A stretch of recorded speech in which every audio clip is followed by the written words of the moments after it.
If I could sit with all the black pastors in the world, if they were in one room that had black congregants, let's just say 100, that represents the entire black pastor community, black man pastor, I would ask them, okay, black men pastors, they're all sitting here. How are our people doing? Us black people. Since you all exist, how are we doing as a people? How have we been doing? How are we doing? How are we thriving? How are we doing?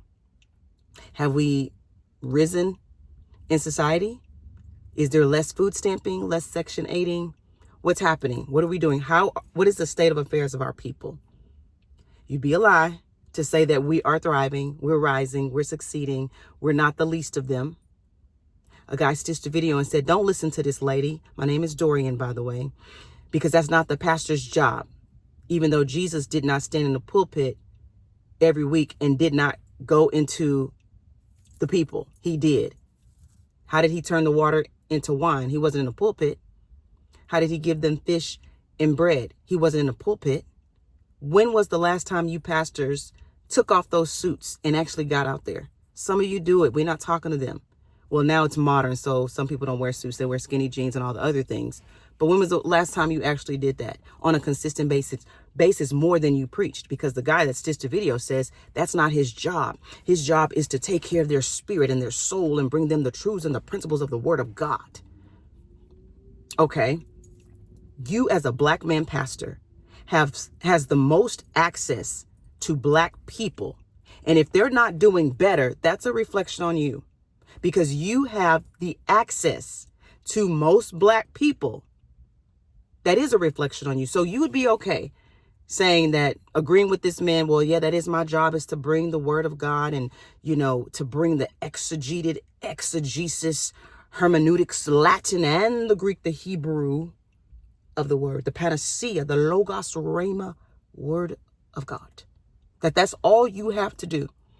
And you are okay with seeing that this marriage is not okay. This person's still sick. This person is still in the hospital. You're okay with all that because I'm preaching the truths and then they got to take it.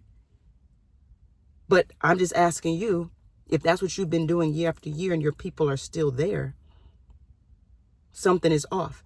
I want to show you that people are starting to see the irrelevance and the insignificance of the church and pastors. I didn't say you were. I'm saying people are starting to see it that way. They're starting to see that they are paying you and their lives are still here. And then you have people saying, I don't go to church and I got out of debt and I got myself off of blood pressure medication and all the things.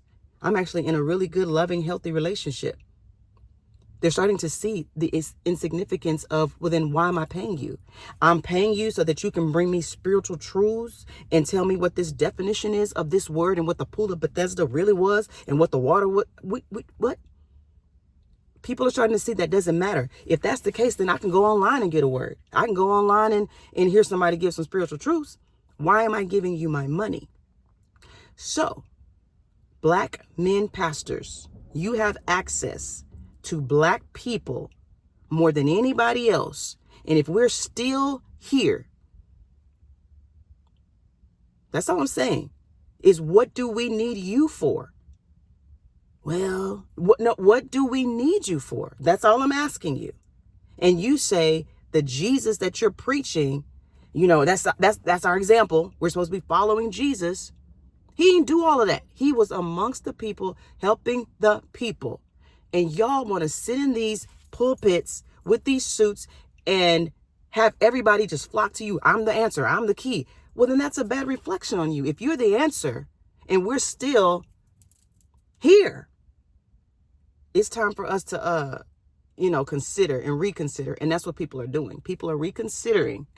That's why they're leaving your churches. And that's why they're not bringing their funds anymore. And that's why you're having church meetings with the people. We're not giving, we behind, we this. And that's why you're fussing in the pulpit, threatening people in the pulpit. Because you want us to pay you. And I'm speaking, I don't do that no more. You know that. You want the people to pay you to bring them a word. And that word hasn't done anything for black people in the sense collectively because we're still the least of them.